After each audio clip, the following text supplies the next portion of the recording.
Revelations from Twitter Files Part 2 raises some critical questions.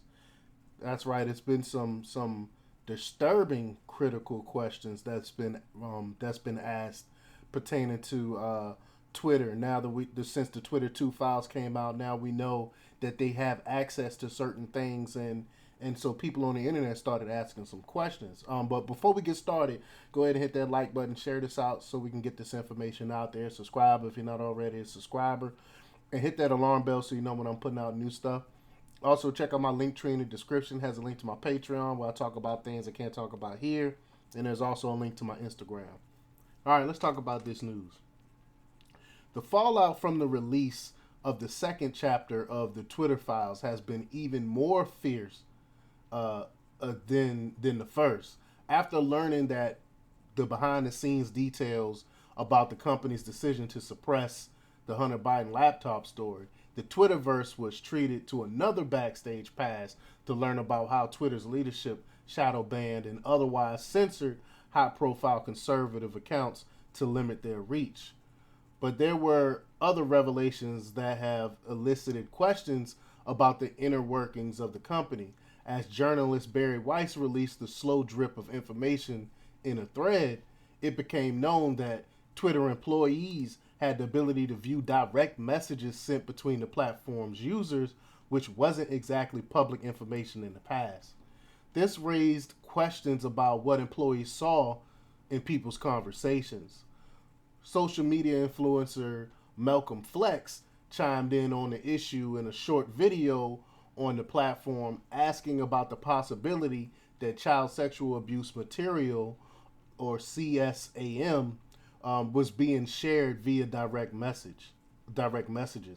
He said, "Does this mean that Twitter employees have access to DMs which shared sexually explicit material depicting minors? And if so, did they not use the tools that we found out that they had, that they used to suppress the Hunter Biden laptop story, which would prevent the sharing of this as well as the posting of this information? So they did not use this tool at all, despite being able to see who was sharing what." And I'm talking about links to sites, whole videos, or links to other tweets.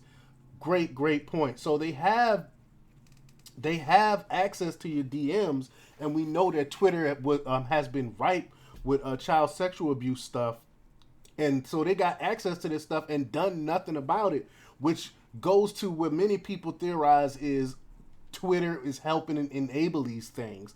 They don't want this stuff stopped because they could if they wanted to. Basically, is what the conclusions people coming up with, and I tend to agree with that premise. In the first Twitter files release, journalist Matt Taibbi noted that Twitter's employees used the same methods and tools to prevent the sharing of Hunter Biden's laptop story that were typically used to tamp down on dissemination of CSAM on the platform. Flex then brought up the potential involvement of the FBI, noting that James Baker, a former agent, had a critical role as Twitter's general counsel. Quote, if we found out that the FBI not only had assets in Jim Baker, but also had a back door, and not just the FBI, but other intelligence communities, they had back doors into Twitter and these control panels and these special tools that these employees had. Did they also see the sexually explicit material and do nothing about it, he asked? Well, I'm going to say yes.